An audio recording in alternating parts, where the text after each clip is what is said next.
ಇವತ್ತು ನಾವು 5ನೇ ತರಗತಿ ತಿಳಿ ಕನ್ನಡ ಭಾಗ 1ರ ಒಂದು ಪಾಠದ ಕ್ವಶನ್ ಆನ್ಸರ್ಸ್ಗಳ ಬಗ್ಗೆ ನಾವು ತಿಳಿದುಕೊಳ್ಳೋಣ. ಈ ಕೆಳಗಿನ ವಾಕ್ಯಗಳಿರುವಂಥ ದೋಷಗಳನ್ನು ಸರಿಪಡಿಸಿ ಬರೆಯಿರಿ. ನಮ್ಮ ದೇಶ ದಕ್ಷಿಣಕ್ಕೆ ಹಿಮಾಲಯ ಪರ್ವತವಿದೆ. ಇದನ್ನು ಹೆಂಗೆ ಮಾಡಬೇಕು, ನಾವು ಸರಿಪಡಿಸಿ ಬರಬೇಕು. ಭಾರತ ದೇಶದ ಉತ್ತರಕ್ಕೆ ಹಿಮಾಲಯ ಪರ್ವತ ಇದೆ. ಸೆಕೆಂಡ್ ಒನ್, ದಕ್ಷಿಣ ಪೀಠ ಭೂಮಿಯನ್ನು ಸಮುದ್ರಗಳು ಸುತ್ತುವರೆದಿವೆ. ಅಂದರೆ ದಕ್ಷಿಣ ಪೀಠ ಭೂಮಿಯನ್ನು ಘಟ್ಟಗಳು ಹೊರದಿದೆ. ನಮ್ಮದು ಬಹುಭಾಷೆ ಹೊಂದಿರುವಂಥ ಸಣ್ಣ ದೇಶ.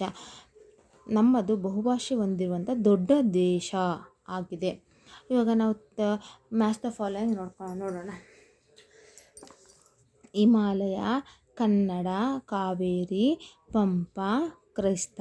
ಈ ಕಡೆ ನಾವು ಬಿ ಪಟ್ಟಿ ನೋಡುವುದಾದರೆ ಸಮುದ್ರ, ಕವಿ, ಪರ್ವತ, ಧರ್ಮ, ಭಾಷೆ, ನದಿ. ಹೀಗೆ ನಾವು ನೋಡಬೇಕು, ಒಂದಕ್ಕೊಂದಕ್ಕೆ ನಾವು ಮ್ಯಾಚ್ ಮಾಡಬೇಕು. ಹಿಮಾಲಯ, ಪರ್ವತ ಮತ್ತು ಕನ್ನಡ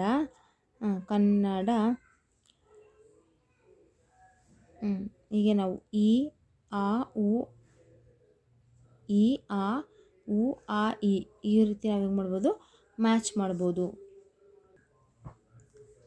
ಹೀಗೆ ನಾವು ಹಿಮಾಲಯ, ಪರ್ವತ, ಕನ್ನಡ, ಭಾಷೆ, ಕಾವೇರಿ, ನದಿ, ಪಂಪ, ಕವಿ, ಕ್ರೈಸ್ತ, ಧರ್ಮ ಹೀಗೆ ನಾವು ಕಾಣ್ಬೋದಾಗಿದೆ.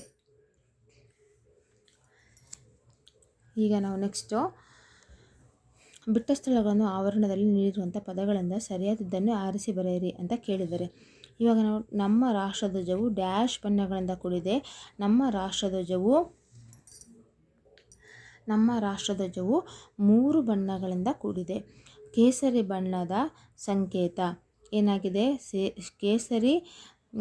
ಕೇಸರಿ ಬಣ್ಣದ ಸಂಕೇತ ತ್ಯಾಗದ ಸಂಕೇತವಾಗಿದೆ. ಬಿಳಿ ಬಣ್ಣದ ಪ್ರತೀಕ ಶಾಂತಿಯ ಒಂದು ಸಂಕೇತವಾಗಿದೆ.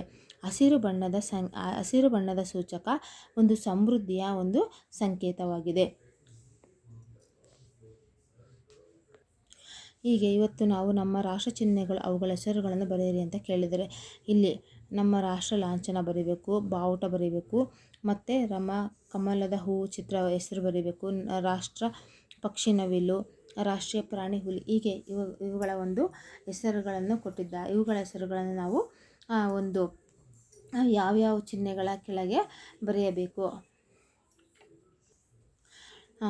ವ್ಯಾಸ ಬಗ್ಗೆ ನೋಡುವುದಾದರೆ ಕೆಳಗಿನ ಪದಗಳನ್ನು ಸ್ವಂತ ವಾಕ್ಯಗಳಲ್ಲಿ ಬಳಸಿ ಬರೆಯಿರಿ. ಪ್ರಗತಿ ಅಂದರೆ ನಮ್ಮ ದೇಶ ಒಂದು ಪ್ರಗತಿಯ ದೇಶವಾಗಿದೆ. ಮತ್ತು ಸುತ್ತುವರೆ, ಭೂಮಿಯು ನೀರಿನಿಂದ ಸುತ್ತುವರೆದಿದೆ. ಹಚ್ಚ ಹಸಿರು, ಕಾಡು ಹಚ್ಚ ಹಸಿರಿನಿಂದ ಕೂಡಿದೆ. ಬೀಡು, ನಮ್ಮ ನಾಡು ಶ್ರೀಗಂಧದ ಬೀಡಾಗಿದೆ. ಅಂದರೆ ಬಲಿದಾನ,